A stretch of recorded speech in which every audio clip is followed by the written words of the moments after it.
প্রিয় বন্ধুরা, আসসালামু আলাইকুম। আমি পড়ছিলাম মাসুদ রানা সিরিজের আরো একটি বই। বইয়ের নাম আরেক গডফাদার। শুরু করছি দ্বিতীয় অংশ।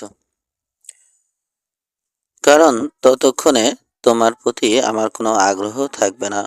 Good night. রানা একা হয়ে গেল। ওর হুমকিটা স্রেফ বাগাড়ম্বর নয়, দিমোনা তা জানেও। কারণ মাফিয়া পরিবারের প্রধান হিসাবে তার কাজই হলো প্রতিদ্বন্দ্বীর গুরুত্ব অনুধাবন করা। ড্রাগের টাকা যুক্তরাষ্ট্রে বিশাল চোতের আকার নিলে সেটা মার্কিন মাফিয়া জগতে ভূমিকম্প হয়ে দেখা দেবে। পুরানো অনেক প্রভাবশালী পরিবার ড্রাগের ব্যবসায় হাত দিতে না চাওয়ার কারণে হারিয়ে গেছে। অনেক ছোট পরিবার ড্রাগ ব্যবসার লাভ থেকে সৈন্য কিনে বড় পরিবার হয়ে উঠেছে। কোনো পরিবার যদি একবারে নিশ্চিতভাবে প্রচুর হেরোইন আমদানি করতে না পারে, গোটা যুক্তরাষ্ট্রের মাফিয়া জগতে রাতারাতি তার প্রভাব আর মর্যাদা বেড়ে যাবে কয়েক গুণ।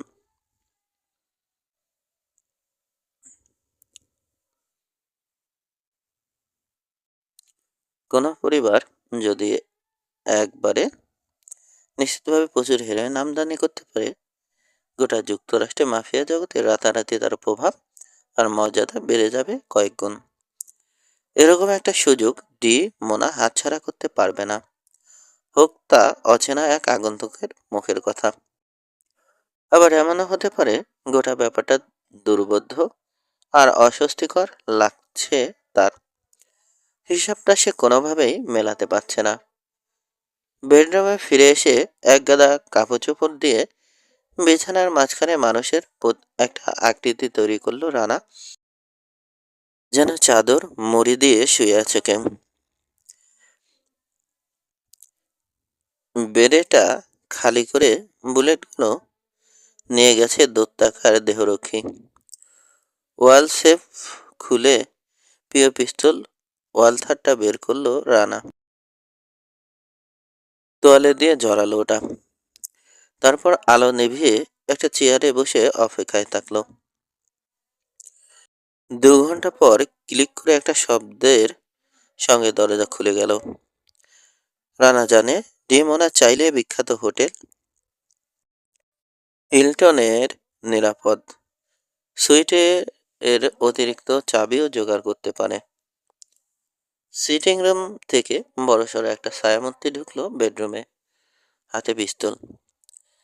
বিছানার কাছে এসে থামলো সে। পিস্তলটা কোমরে গুজলো, তারপর ঝাঁপিয়ে পড়লো বিছানায়। রানা মনে করে কাপড় চোপড়ের স্তূপটাকে জড়িয়ে ধরেছে 2 হাতে। পর মুহূর্তে এক লাফে সিধে হলো লোকটা, যেন ইলেকট্রনিক শক খেয়েছে। হাত পৌঁছে গেছে কোমরে গোজা পিস্তলের বাটে।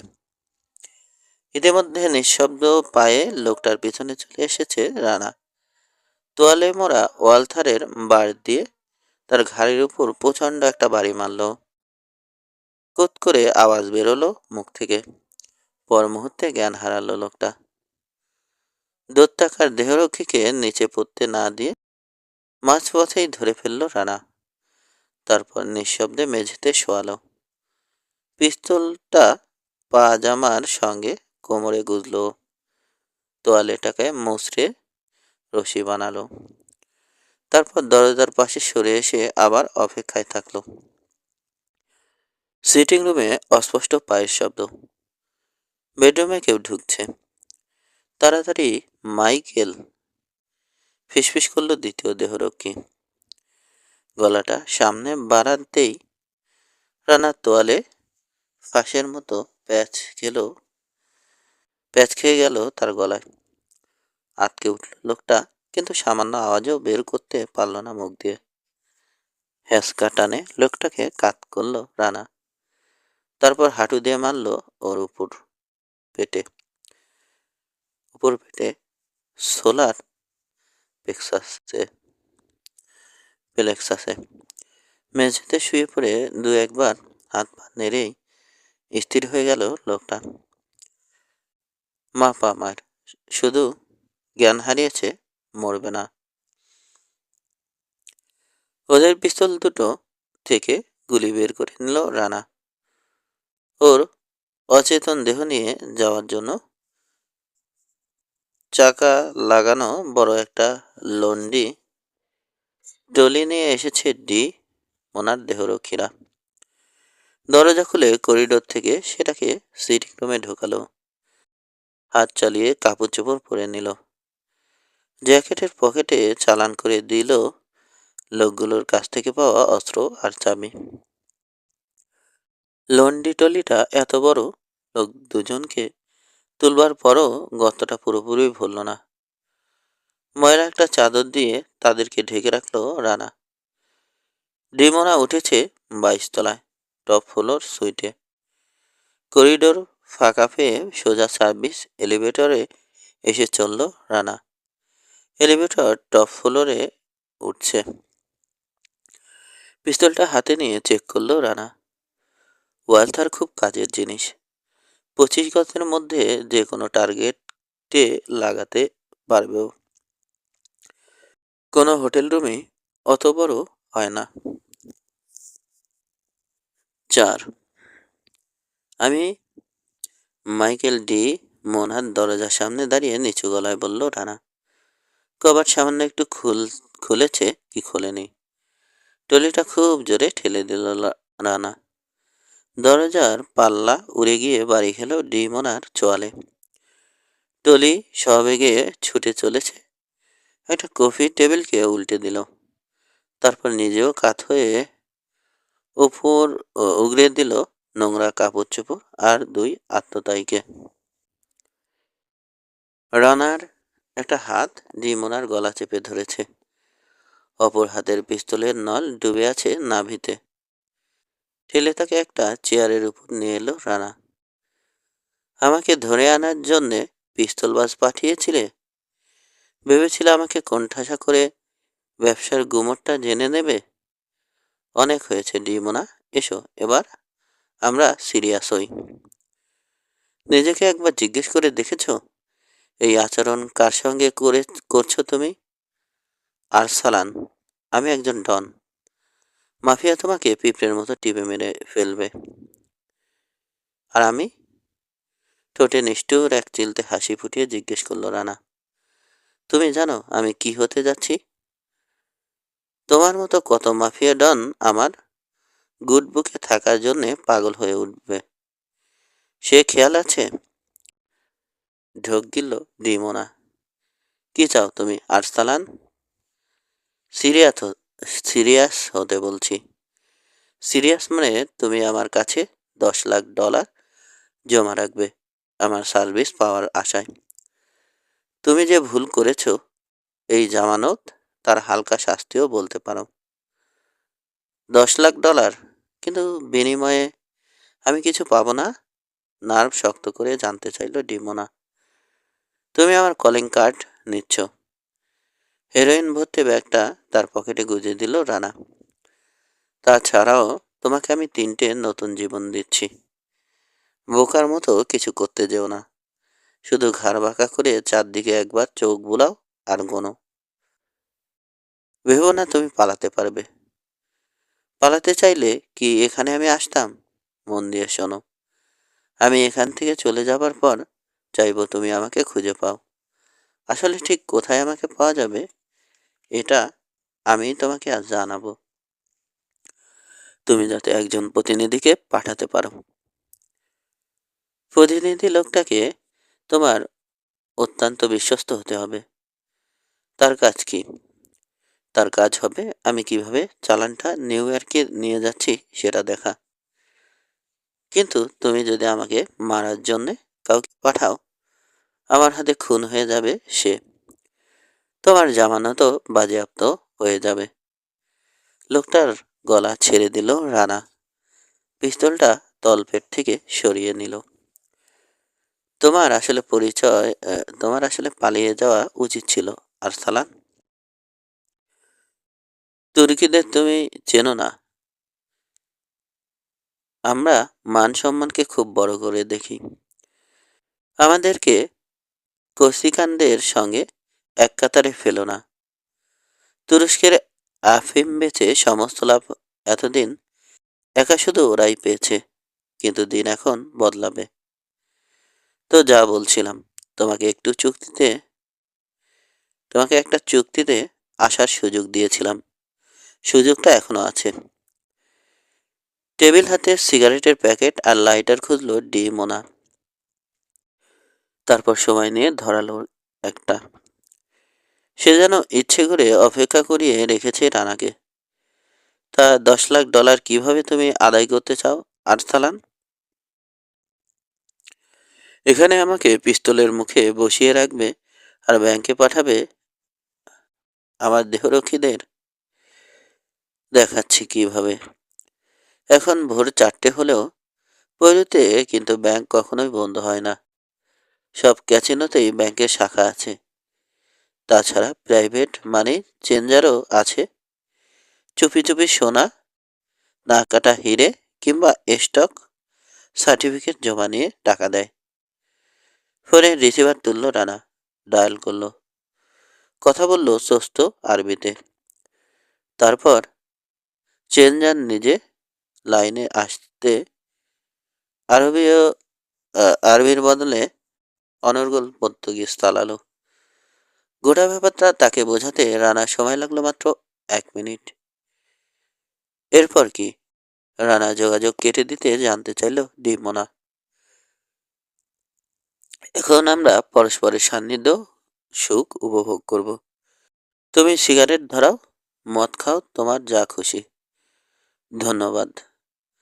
তুমি বলতে চাইছো আমরা সেফ অপেক্ষা করবো এখানে? শোনোনি, তিনি যদি পাহাড়ের কাছে যেতে না পারেন, পাহাড় তার কাছে চলে আসে। মানি চেঞ্জারের বেলায় ঠিক তাই ঘটছে। টাকার পাহাড়টা এখানে চলে আসছে। মানি চেঞ্জার পৌঁছাতে সময় নিল 15 মিনিট। ইতিমধ্যে মোনার দেহরক্ষীরা মেঝে থেকে উঠেছে। এই মুহূর্তে একটা সোফায় পাশাপাশি বসে মুখ হারি করে রানাকে দেখছে। ব্যথায় দুজনেই কাতর, তবে মোনার ভয়ে গোঙাতে বা ফোপাতে পারছে না। আমি কম্পেশো হেক্টর, নিজের পরিচয় দিল পর্তুগিজ মানি চেঞ্জার। লোকটা ছোটখাটো, পরনে ধোপ দুরস্ত কাপড় চোপড়, নাম করা কোনো রেস্তোরাঁর হেড ওয়েটারের মতো চটপটে। হেক্টর তার সহকারীর সঙ্গে ওদের পরিচয় করিয়ে দিল না। সহকারী লোকটা আফ্রিকান নিগ্রো, মাথাটা কামানো, কাঁধ দুটো ঘরের 2 দেয়াল ছুঁতে চাইছে। আপনার প্রয়োজনীয় সব কাগজপত্র সঙ্গে নিয়ে এসেছেন? জানতে চাইল রানা। মাথা জাগালো হেক্টর। কি? জি। ব্যাপার কি? কি ঘটছে এখানে? প্রায় ঘেউ ঘেউ করে উঠল মোনা। কফি টেবিলে একটা অ্যাটাশে কেস রাখলো আফ্রিকান লোকটা। সেটা খুলে গুনে গুনে মার্কিন ডলারের 11টা বান্ডিল বের করলো। প্রতি বান্ডিলে $1000 100টা করে নোট রয়েছে। সব মিলিয়ে $11 লাখ। তুমি বললে 10 লাখ। ডিমোনা সম্ভবত দাঁতে দাঁত পিষল। 10 লাখই নিচ্ছি আমি, বাকিটা সিনিয়র হেক্টরের কমিশন, ব্যাখ্যা করলো রানা। ওয়ালথারটা আরেকটু সোজা করে ধরল। দেরি করছো কেন ডিমোনা? চেকটা এবার লিখে ফেলো। এই টাকা তোমাকে খরচ করতে হবে না আরসালান। তার আগেই ধরফরিয়ে মারা যাবে তুমি নিঃশ্বাসের সঙ্গে। হিসিস করে বলল মাফিয়া পরিবার প্রধান। তার হাতে তারই ট্রাভেলার্স চেকটা ধরিয়ে দিল রানা। ভাগ্যগুণে টেবিলেই পড়েছিল ওটা। চাই না রাইটার স ক্রাম্পে কষ্ট পাও। শুধু নাম আর তারিখটা লিখলেই চলবে, বলল রানা। কাউকে নিয়ে ট্রাভেলার চেক লিখিয়ে নেওয়া বেশ সময় সাপেক্ষ কাজ। নিজের প্রয়োজনের কথা মনে রেখে সঙ্গে করে একটা রাবার স্টাম্প নিয়ে এসেছেন হেক্টর। দেখে মোনার মেজাজ আরো খানিকটা চলল। নাও এবার রেহাই দাও আমাকে। লোকটা চেকটা রানার হাতে ধরিয়ে দিয়ে প্রায় বিস্ফোরিত হলো সে। এত তাড়াতাড়ি? হাসলো রানা, মাথা নাড়ছে। মানি চেঞ্জারকে $1,00,000 দিল। বাকি টাকা সহ 28 কেসটা রাখলো নিজের কাছে। বাকি পেপার ও ওরকো এখনই সেরে ফেলবো আমরা। কেননা এখন এই টাকা নিয়ে বেরিয়ে গেলে আমাকে চোর বলা যাবে। ট্রান্সফার পেপার রেডি, 3 কপি করে টাইপ করা, সাক্ষীদের সই নেয়া, অফিসিয়াল সিল মারা। কাটা ঘায়ে নুনের ছিটা দেওয়ার মতো করে মোনাকে আশ্বস্ত করলো হেক্টর। আবার কি? পর্তুগিজকে সারিয়ে রানার দিকে ছুটে এলো মোনার দৃষ্টি। সই করুন প্লিজ, এখানে, এখানে আর এখানে। অত্যন্ত অফিসিয়াল চেহারার অনিয়ন স্কিন এগ্রিমেন্টটার ভাঁজ খুলল রানা। খুলল হেক্টর। সই করো। রানাও তাগাদা দিল। হাতের পিস্তলটা আবার একটু সিধে করে ধরল। 3 বার সই করল ডিমোনা। তারপর স্টেটমেন্টটা পড়ল সে। এখানে বলা হয়েছে, এইমাত্র আমি কাদের যেন 500 শেয়ার কিনেছি। কাদের মানে ছোট একটা জার্মান রিয়েল এস্টেট কোম্পানির। কোম্পানির নাম ডাফম্যান ওভারসি বেনিফিট। ঘটনাচক্রে আমি ওটার মালিক, বলল রানা। তবে বলল না যে এই কোম্পানি সম্প্রতি এক্সপোর্ট কোয়ালিটি চকলেটও তৈরি করছে। যেহেতু কোম্পানির এটা নতুন ব্যবসা, তাই কোনো বিজনেস বুকের তথ্যটা পাওয়া যাবে না। তবে না, তুমি কোনো শেয়ার কেননি। তুমি শুধু ওই নির্দিষ্ট সংখ্যক শেয়ার 1 বছর সময় সীমার মধ্যে বিক্রি করার অধিকার কিনেছ। আমি তোমাকে অভিনন্দন জানাই। খুব ভালো একটা বিনিয়োগ হয়েছে। এই শালার কোম্পানির নাম কেউ কোনোদিন শোনেনি। এই শেয়ারের কোনো দামই নেই। দর কষতে ওস্তাদ। হেক্টরের দিকে তাকিয়ে মন্তব্য করল নানা। তারপর ডিমোনার দিকে ফিরে বলল, নিজেকে বোকা বানিও না।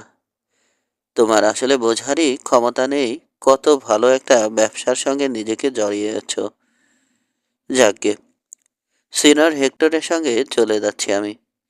তুমি আমাকে 1 সপ্তাহ আর দেখতে পাবে না। ততদিনে তোমাকে জানাবো কোথায় আছি। তুমি আমার বিশ্বস্ত পার্টনার হবে, নাকি রাগী আর বোকা থেকে গিয়ে জামানত খাওয়াবার ঝুঁকি নেবে, সেটা আমি তোমার বিবেচনার উপরেই ছেড়ে দিচ্ছি। আর আমি তোমাকে ছেড়ে দিচ্ছি তোমার নিয়তির হাতে। সোফা থেকে বলল দৈত্যাকার দেহরক্ষী। রাস্তাঘাটে হঠাৎ লাশ হয়ে গেলে আমরা কেউ দায়ী থাকব না। ট্রাফিক পুলিশের মতো একটা হাত তুলে দেহরক্ষীকে থামিয়ে দিল ডিমোনা। মাথা ঠান্ডা করে মিনিট খানেকের চিন্তা করবার সময় পেয়েছে সে। বলেছ তুমি কিভাবে অপারেট করবে তা দেখার জন্য আমি একজন প্রতিনিধি পাঠাতে পারবো। সে যদি রিপোর্ট করে যে তার ধারণা তোমার সিস্টেমটা অবাস্তব, তাতে কোনো কাজ হবে না, তখন কি হবে? জামানতের টাকা ফেরত দেওয়া হবে তোমাকে। তবে জেনে রাখো, সেরকম কিছু ঘটবে না। ডিমোনার দিকে ঝুঁকলো রানা। দেহরক্ষীদের খালি অস্ত্র দুটো তার কোলে ফেলল।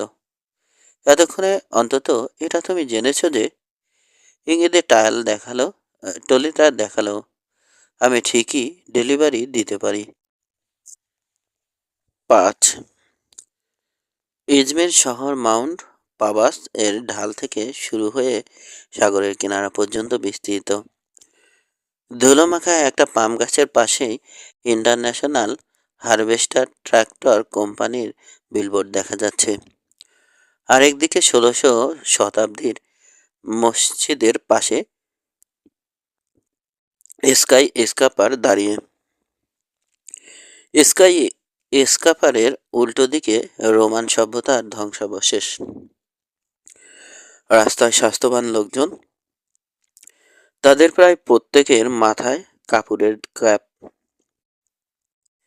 মেয়েরা ঢোলা প্যান্ট আর ব্লাউজ পরেছে। বোরকা আছে তবে খুব কম। আতার তুর্কো স্কোয়ারে জিন্স পরা মেয়েদেরও দেখতে পাওয়া গেল। বুকে বই খাতা চেপে স্কুল কলেজে যাচ্ছে। বেশ কয়েকজন আমেরিকান পাইলটকে দেখল রানা। ট্যাক্সি নিয়ে শহর দেখতে বেরিয়েছে। পাহাড় চূড়ার কাছাকাছি প্রাচীন একটা দুর্গ রয়েছে। পার্সি সাম্রাজ্য দখল করবার পর মহামতি আলেকজান্ডার এটা বানিয়েছিলেন। কালের অবক্ষয়ে দুর্গটা বর্তমানে ধ্বংসাবশেষ ছাড়া কিছু নয়। তবে গা ঢাকা দিয়ে চারপাশে নজর রাখবার জন্য জায়গাটা আদর্শ।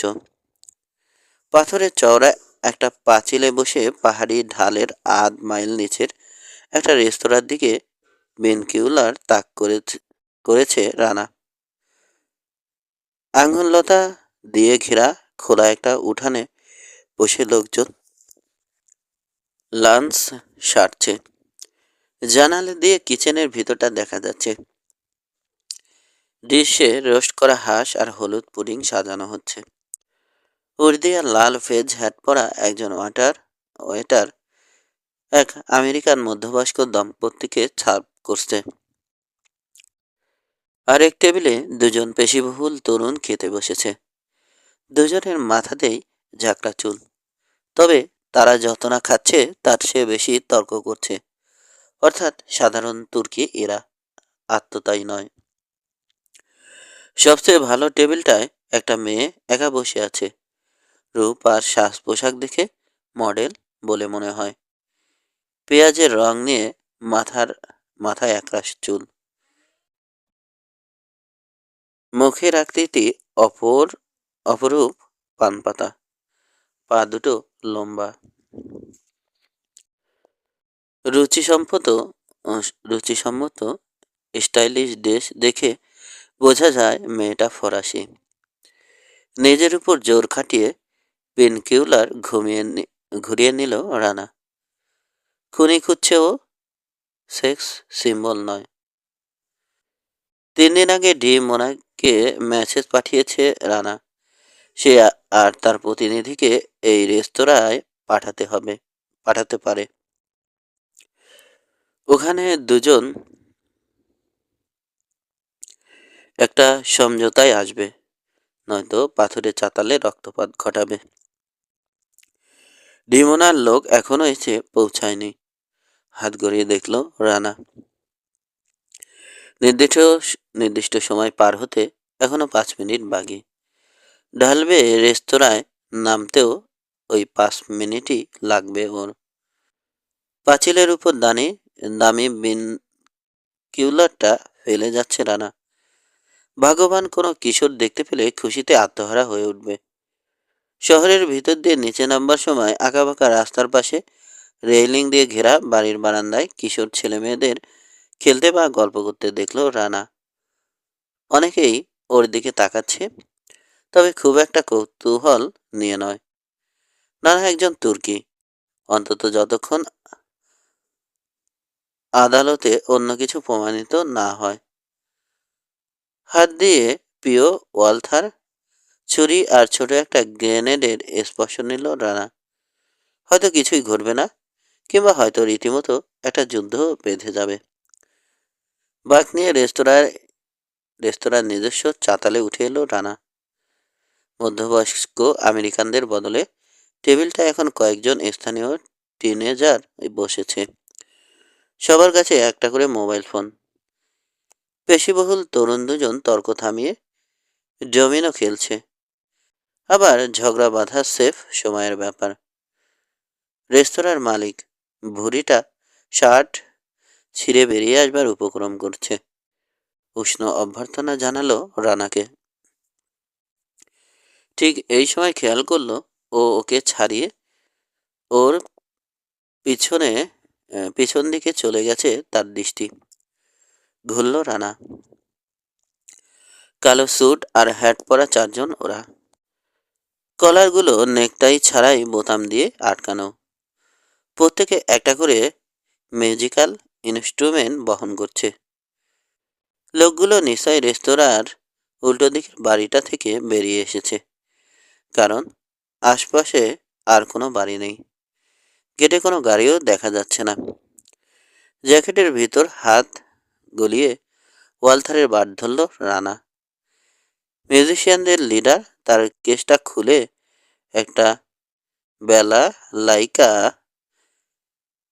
কোনা তিন তারা বের করলো। আমি আপনার কোনো সাহায্যে আসতে পারি মিস্টার আরসালান? সুরেলা নারী কণ্ঠ। শরীরে আশ্চর্য একটা শিহরণ জাগলো রানা। আবার ঘুরল রানা। ফ্যাশন মডেল মেয়েটি চোখে নিখাত কৌতূহল আর মুগ্ধতা নিয়ে তাকিয়ে আছে। এই প্রথম খেয়াল করল রানা তার টেবিলটা দুজনের জন্য সাজানো। মেয়েটি তাহলে মডেল নয়, তবে এত সুন্দর যে বেশ কিছুদিন এই চেহারা ভোলা যাবে না। 26 কি 27 বছর বয়স। কালো চোখ দুটো পরস্পরের কাছ থেকে যথেষ্ট দূরে। লালচে সোনালি চুল। নাকটা রোমানদের মতো খাড়া। ফ্রেঞ্চ ড্রেস আর সুডল স্তন আর সুগঠিত নিতম্বের আকৃতি গোপন রাখেনি। মুখের হাসি হাসি ভাবটা কৌতুক, বুদ্ধির দীপ্তি আর যৌনাবেদন ছড়াচ্ছে। ছড়াচ্ছে। বসলো রানা, বিস্ময় গোপন না করে সরাসরি তাকিয়ে থাকলো। আমার জন্যে অপেক্ষা করছো তুমি, তাই না? জিজ্ঞেস করলো মেয়েটা। বচনভঙ্গিতে মার্কিন টান স্পষ্ট, তবে উচ্চারণে আভিজাত্য আছে। আর মাধুর্য আর ইতালীয় ঝংকার। তার চোখে পলক পড়ছে না। পরিষ্কার বোঝা যায় কল্পনার সঙ্গে আর সালানকে সে মেলাতে পারছে না। চেহারায় এমন বুদ্ধিমত্তার ঝিলিক আর পৌরুষ বোধ হয় সে আশা করেনি। একজনের জন্য অপেক্ষা করছি, তবে তোমার মতো কারোর জন্য নয়।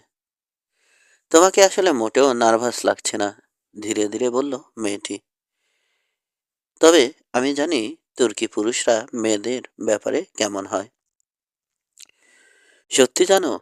এক সেকেন্ড প্রশ্নটাকে বাতাসে ভেসে থাকতে দিল রানা। তারপর আবার বলল, আমি আবার জানি তোমাদের পুরুষরা মেয়েদের ব্যাপারে কেমন হয়, মানে ব্যবসার ক্ষেত্রে আর কি। ভাবছি তোমাকে পাঠাবার ব্যাপারে তারা সিরিয়াস কিনা। আলতো করে রানার হাতটা একবার ছুলো মেয়েটা। মাই ডিয়ার মিস্টার আরসালান, তুমি কি ভেবেছ তারা সিরিয়াস না হলে আমি আসতাম? ওদের পিছনে মিউজিশিয়ানরা তাদের ইনস্ট্রুমেন্ট টিউন করছে। আসলে আমার আগ্রহকে তোমার ধন্যবাদ দেওয়া উচিত, আবার বলল মেয়েটি। ওই লোকগুলো পিস্তলের বদলে ভেলা লাইকে নিয়ে এসেছে সেজন্যে। মিটিংয়ে বসে অনেকেই প্রস্তাব রাখে, প্রথম সুযোগেই তোমার খুলি উড়িয়ে দিতে হবে। এখানে ভালো কি অর্ডার দেয়া যায়? মেয়েটির ব্যবহার সাবলীল আর আত্মবিশ্বাসী। ওয়েটারকে ডেকে অর্ডার দিল রানা। হাঁসের বুক, রসুনের আচার, সাদা পনির, তুর্কি ভেজিটেবল সালাদ আর স্থানীয় পানীয় রাকিব রাকির একটা বোতল। আরসালান, তাই না? এটা তোমার আসল নাম নাকি ডাকনাম? এই নামে আমাকে তুমি ডাকতে পারো। আমি তোমাকে কি নামে ডাকবো? নাদিয়া গারফিল্ড। সেক্ষেত্রে আমি কি তাহলে তোমাকে নাদিয়া বলে ডাকবো, আমেরিকানদের অনুকরণে? না, তোমার পক্ষে আমেরিকান হওয়া সম্ভব নয়। হেসে উঠল নাদিয়া। তবে তুমি আসলে কি তা আমি জেনে নেব। খাওয়ার সময় খুব কম কথা হলো। ওয়েটার কফি দিয়ে গেল ওদেরকে। হঠাৎ বাতাস শুরু হয় নাদিয়ার পেঁয়াজ রাঙা চুল উঠছে। কিছু সমস্যা সম্পর্কে তুমি হয়তো সচেতন নও। হাসি হাসি মুখ করে তাকালো নাদিয়া। যেমন? বিভিন্ন অঞ্চলে যেতে হবে আমাদের, কোনোটা বড় শহর, আবার হয়তো ছোট গ্রাম।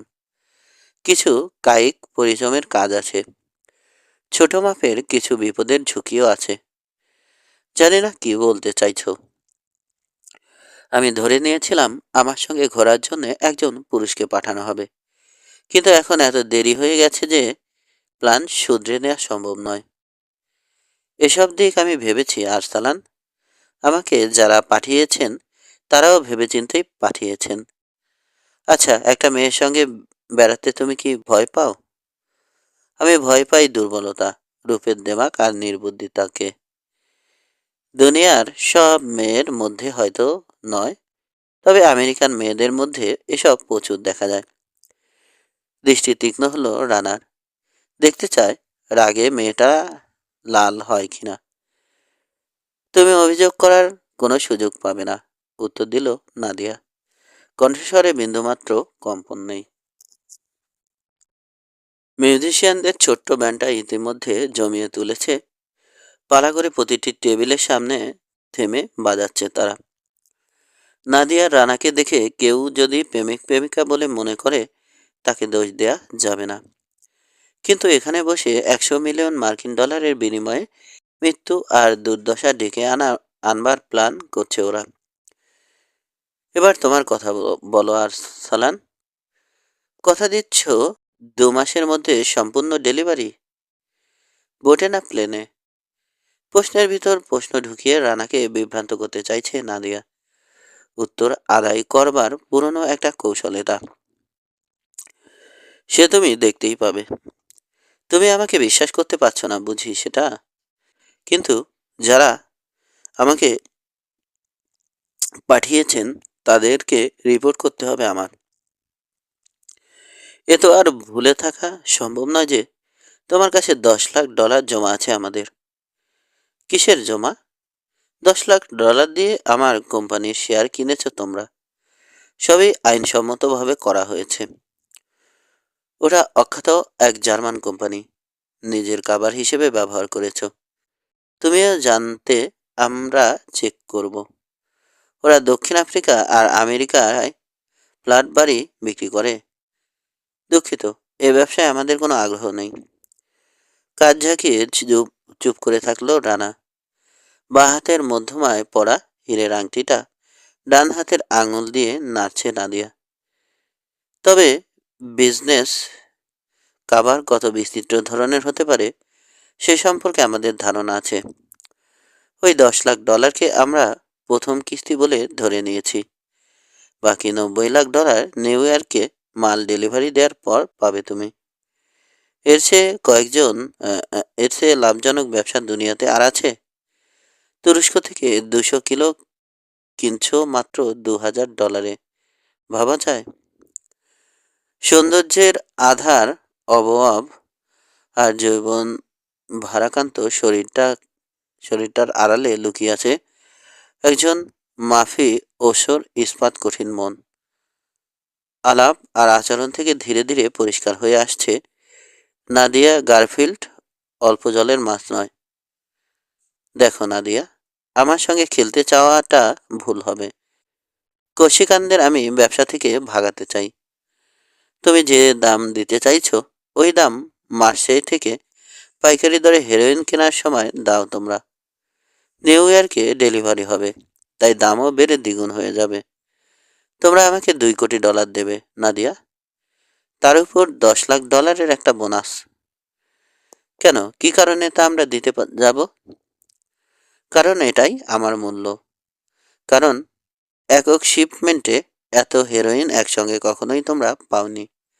কারণ মানের দিক থেকে এটা সেরা। আরেকটা কারণ, এই সারা জঘন্য মিউজিক আমাকে ক্লান্ত করে তুলেছে। ইতিমধ্যে ওদেরকে ঘিরে ধরেছে 4 তরুণ মিউজিশিয়ান।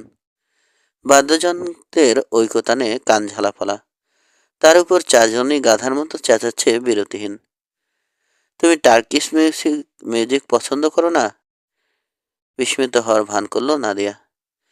এই বেটা বেলালাইকা বাজাতে জানলে তো ভাল লাগবে। ব্যান্ড লিডারের দিকে হাত বাড়ালো রানা। জ্যাকেটটা ফাঁক করতেই বেল্টে গোজা .45 পিস্তলটা দেখতে পেল। ওটার পাশে $50 একটা নোট গুঁজে দিল। আরেকটা নোট ফেললো টেবিলে চেয়ার ছেড়ে দাঁড়াবার সময়। তুমি উঠছ কোথায়? মেয়েটাকে জিজ্ঞেস করলো ও। বিস্মিত হয়েছে নাদিয়া, তবে হতভম্ব নয়। Turkey Sheraton. টার্কি সেরাটনে শুধু একটা নাইট ব্যাগ নিয়ে ঠিক 4 ঘন্টা পর ওটার বাইরে থেকো, অবশ্যই একা। আরসালান, রানা চলে যাচ্ছে দেখে ডাকলো নাদিয়া। বলো। তুমি চিনবে না, ভারতীয় একজন সন্ন্যাসী ভবিষ্যৎবাণী করেছে তোমার সঙ্গে আমার ভালোই বনবে। কি নাম? হয়তো চিনতেও পারি। পুরো নাম জানি না, জানি সংক্ষেপটুকু, রাত্রি।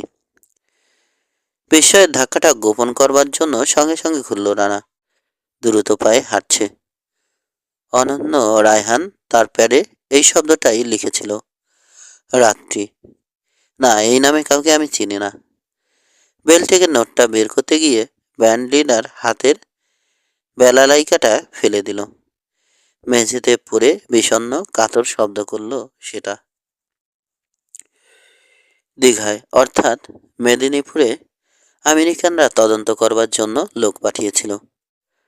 রানার পুরানো বন্ধু নিউ হিউবার্ট অ্যান্টি নার্কোটিক স্কোয়াডের তরফ থেকে কিছু আন্দাজ করে তদন্ত করতে এসেছিল রাদীপ ত্রিপাঠী এর আকস্মিক অন্তর্ধান রহস্য।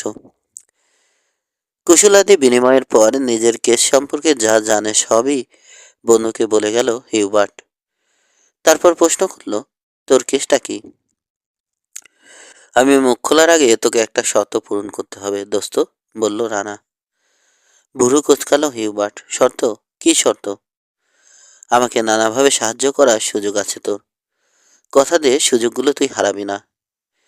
সাবধানে একটা ভাব ফুটে উঠল হিউবার্টের চেহারায়। তোর মতলব আমার বিশেষ সুবিধের মনে হচ্ছে না। আচ্ছা, যা দিলাম কথা। এবার বল তোর কেসটা কি? রানা বলল, তোর আর আমার কেস বলতে গেলে একই। ওয়ান্ডারফুল, উৎফুল্ল হয়ে উঠল হিউবার্ট।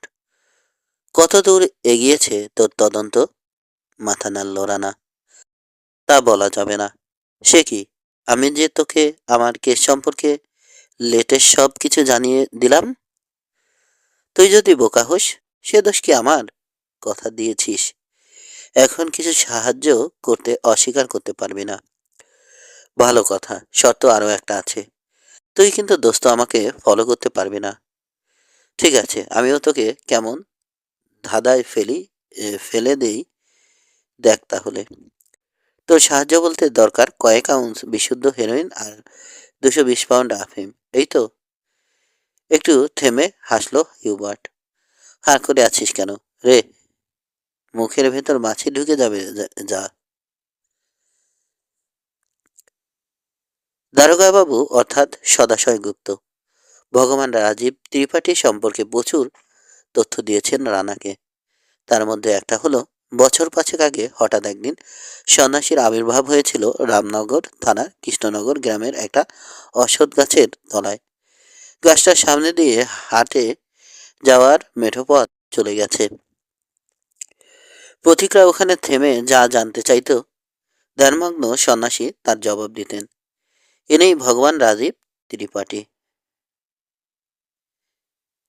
যতই অবিশ্বাস্য শোনাক, সত্য হলো গোটা এলাকায় রটে গেল ভগবান ত্রিপাঠীর প্রতিটি জবাব আসলে ভবিষ্যৎবাণী, এবং সে সব অক্ষরে অক্ষরে ফলেও যাচ্ছে। তারপর যেমন হঠাৎ তার আবির্ভাব ঘটেছিল, ঠিক তেমনি একদিন হঠাৎ করেই ভগবান ত্রিপাঠী গায়েব হয়ে গেলেন। মাঝখানের সময়টায় বহু ঘটনাই ঘটেছে, তবে সেসব এখন রানার স্মরণ করবার প্রয়োজন নেই। এই মুহূর্তে ওর মনে যে কথাটা জাগছে, অনন্য রায়হান তাহলে রাত্রি লিখে রাজীব ত্রিপাঠী বোঝাতে চেয়েছিল। মেদিনীপুরের রামনগরে এই ভগবান সম্পর্কে তথ্য জোগাড় করতে গেলে কেউ তাকে খুন করে। কে বা কারা তারা? ভগবান রাজীব ত্রিপাঠীর পোষা গুন্ডা? রাজীব ত্রিপাঠীর সঙ্গে মাফিয়ার কি সম্পর্ক? নাদিয়া গারফিল্ড কিভাবে তার ভবিষ্যৎবাণী জানবার সুযোগ পাচ্ছে? 4 ঘন্টা পর আতাতুর্ক স্ট্রিট ছাড়িয়ে এলো রানা। টার্কি শেরাটনের দিকে যাচ্ছে। নাদিয়াকে খুঁজে পেতে কোনো অসুবিধে হলো না। বাচাল ট্যাক্সি ড্রাইভার আর সতর্ক ট্যুরিস্টদের ভিড়ে শিল্পী বটিচেলি এর আঁকা ভিনাস হয়ে দাঁড়িয়ে আছে। একটা আগ্নেয়াস্ত্র সহ পোশাক পরা ভিনাস, ভাবল রানা। কে জানে মেয়েদের উপযোগী কি অস্ত্র বহন করছে সে, বেরেটা না কি আর কিছু। চারপাশে মানুষ আর যানবাহনের এত ভিড়, অবাঞ্ছিত কাউকে খুঁজতে যাওয়াটা অর্থহীন মনে হলো রানার। চিত্রটা নাদিয়ার ঠিক সামনে থামালো ও উঠে পড়ো। হাত ব্যাগটা ছুঁড়ে বাক সিটে ফেললো নাদিয়া। তারপর লাফ দিয়ে উঠে বসলো রানার পাশে। স্পিড তুলে সাগর ঘেঁষা বুলেভার্ডে উঠে এলো রানা।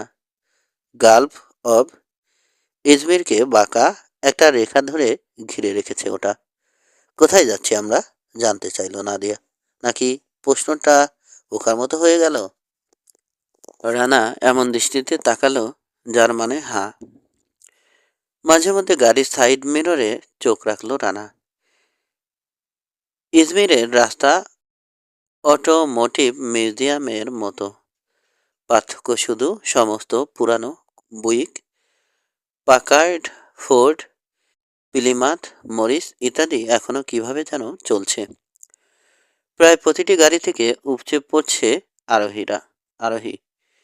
এরকম একটা ক্যাব জনাবারও পৌরকে নিয়ে অনুসরণ করছে রানাকে। তাদের চেহারা অবশ্য আলাদা করে চেনা সম্ভব নয়। বুলেভার্ড ধরে মাইল খানেক এগিয়ে বাঘ ঘুরে পাহাড়ি পথ নিল রানা। এক ঝাঁক ক্যাব থেকে বিচ্ছিন্ন হলো একটা। বাঘ ঘুরে পিছু নিল চিত্রর। 5-7টা ফলের বাগানকে পাশ কাটিয়ে এলো রানা। ক্যাবটা পিছু ছাড়ছে না। আমি ভেবেছিলাম তুমি একা আসবে নাদিয়া। ঘাড় ফিরে পিছন দিকে তাকালো নাদিয়া। ওরা দেখছি বেয়াদবি শুরু করেছে। এত করে বললাম সবাই যেন দূরে সরে থাকে। তার চেহারায় অসন্তোষ, যেন গর্বে আঘাত লেগেছে। ওদের কি তোমার কাছ থেকে নির্দেশ পাবার কথা নয়? ব্যাপারটা ব্যাখ্যা করা একটু কঠিন। প্রশ্নটা এড়িয়ে গেল নাদিয়া। ইচ্ছে করলে ওদেরকে আমি খসাতে পারি, আবার ভোগাতেও পারি। কি চাও ঠিক করো নাদিয়া। ক্যাবটা নাদিয়াকে সিদ্ধান্ত নেওয়ার সমস্যা থেকে বাঁচিয়ে দিল। ওটা 1920 সালের একটা বুইক। তবে পুরানোটা ফেলে দিয়ে অত্যন্ত শক্তিশালী একটা ইঞ্জিন ফিট করা হয়েছে। তুমুল গতি তুলে ওদেরকে পাশ কাটালো সেটা। জানালা দিয়ে দুটো অস্ত্র বেরিয়ে আসতে দেখা গেল। রানার মাথার দিকে তাক করা। ওগুলো বাকিয়ে থামবার ইঙ্গিত করলো রানাকে। অস্ত্রধারীরা সাবেক বেলা লাইকা শিল্পী। ওদের সামনে চলে যাওয়ার পর বুইকের টেইল লাইট জ্বলে উঠল। Break চেপেছে driver. বুইকের পাওয়ার আছে, মানতেই হবে। কিন্তু চিত্রতে যে সাসপেনশন আছে, দুনিয়ার খুব কম গাড়িতেই তা পাওয়া যাবে। নিজেদের প্রয়োজনে রানা এজেন্সির ইস্তাম্বুল শাখা আরও কিছু পরিবর্তন ঘটিয়েছে এ গাড়িতে। ব্রেক না করে বাম দিকের পায়ে চলা উঁচু নিচু রাস্তায় সরে গিয়ে ওভারটেক করলো রানা। বুইকের জানালা দিয়ে আবার একটা আগ্নেয়াস্ত্র বেরিয়ে এলো। তবে রানার বদলে ওর আরোহীকে গুলি লাগতে পারে, এই ভয়ে ট্রিগারে টান দিতে পারল না। পিছিয়ে গেল বুইক। কয়েক সেকেন্ড পর ইঞ্জিনের আওয়াজ শুনে রানা বুঝতে পারল বুইক আবার পাশ কাটাতে আসছে। তুমি দাঁড়িয়ে পড়তে পারো। ইঞ্জিনের গর্জনকে ছাপিয়ে উঠল নাদিয়ার কণ্ঠস্বর। ওদেরকে তুমি পেছনে ফেলতে পারবে না। ধুলোময় পাহাড়ের উপর দিয়ে ঘন ঘন মোচড় খেয়ে এগিয়েছে রাস্তাটা। একটার পর একটা চুলের কাটার মতো বাঁক। চিত্রকে পাশ কাটাবার কোনো সুযোগই নেই বুইকের। বাঘগুলো অনায়াস সাবলীল ভঙ্গিতে পার হয়ে আসছে ফ্রেঞ্চ কার। কিন্তু বুইক প্রতিবার ঝাঁকি খাচ্ছে। রানা যখন গিয়ার তুলছে, বুইকের ড্রাইভার তখন কমাচ্ছে ওটা। তারপর দেখা গেল পাহাড় চূড়ায় উঠে একটা এস্টেট ওয়ে ধরেছে চিত্র। স্পিড ঘন্টায় 60 মাইল, বেড়ে 70-এ পৌঁছাচ্ছে। 5 মিনিট পর চূড়ায় উঠে এলো বুইক। ইতিমধ্যে গায়েব হয়ে গেছে ওরা। বুইকের সামনে 5 মাইল স্ট্রেট হয়ে, অথচ অনুসরণ করবার জন্য তাতে কোনো গাড়ি নেই। বিকট আওয়াজ তুলে দাঁড়িয়ে পড়ল বুইক। তুর্কিরা নিচে নেমে ফেস খুলে মাথা চুলকাচ্ছে। দুজন একটা ফার্ম হাউজের দিকে হাত তুলল। রাস্তার ডান দিকে ওটা। সবাই অস্ত্র বের করে ওটার দিকে হাঁটতে শুরু করলো। গায়ে লাল সাদা চকচকে পালক। একটা মুরগিকে তাড়িয়ে নিয়ে ফার্ম হাউজের কোণ ঘুরে বেরিয়ে এলো একটা মোরগ। লোকটাকে দেখে প্রায় উড়ে চলে গেল দুটো দুদিকে। ফার্ম হাউসটার কোথাও প্রাণের কোনো চিহ্ন নেই। সামান্য হয়তো এগিয়ে থাকতে পারবে, ফিসফিস করলো নাদিয়া। তবে তার কোনো প্রয়োজন ছিল না। ফার্ম হাউজের উল্টো দিকে রয়েছে ওরা, অন্য একটা রাস্তার পাশে। উঁচু ঝোপের আড়ালে থাকায় চিত্রকে ওরা দেখতে পাবে না। সিট বেল্ট বাঁধো, বলা মাত্র বিনা তর্কে, এমনকি ভুরু পর্যন্ত না কুচকে নির্দেশটা পালন করলো নাদিয়া। এবার জবাব দাও, ওদেরকে আমি খসাবো নাকি খুন করব? তুমি দেখছি ভয়ানক সিরিয়াস। রানাকে ওয়ালথার বের করতে দেখে মৃদু হেসে বলল নাদিয়া। ওরা সিরিয়াস নয় বলতে চাও? কি আদায় করতে চায় ওরা আমার কাছ থেকে? ওগুলো কি খেলনা পিস্তল? মতলবটা কি তোমাদের? এর সদুত্তর আমাকে পেতে হবে। কিছুক্ষণ চুপ করে থাকলো নাদিয়া, তারপর মৃদু কণ্ঠে বলল, হয়তো খুব বেশি চটিয়ে দিয়েছ তুমি কোনো ডনকে। ওরা তোমাদের লোক, কিন্তু দাঁড়িয়েছে আমার পথে। খুশিয়ে দিতে পারি, আবার খুনও করতে পারি। কোনটা চাও বলে ফেলো। শান্তভাবে দুটো সম্ভাবনায় বিবেচনা করলো নাদিয়া। এই পর্যায়ে খুনোখুনি পরিস্থিতিটাকে আরো জটিল করে তুলবে, বলল সে। আমার বরং কৌতূহল হচ্ছে, দেখি কিভাবে ওদেরকে তুমি খসাতে পারো। তাহলে শক্ত হয়ে বসো। চিত্রকে নিউট্রালে ধরে রেখে অ্যাক্সেলারেটরে চাপ দিল রানা। যতক্ষণ না ট্রাক মিটারে কাটা সরে লালে না ঢুকলো।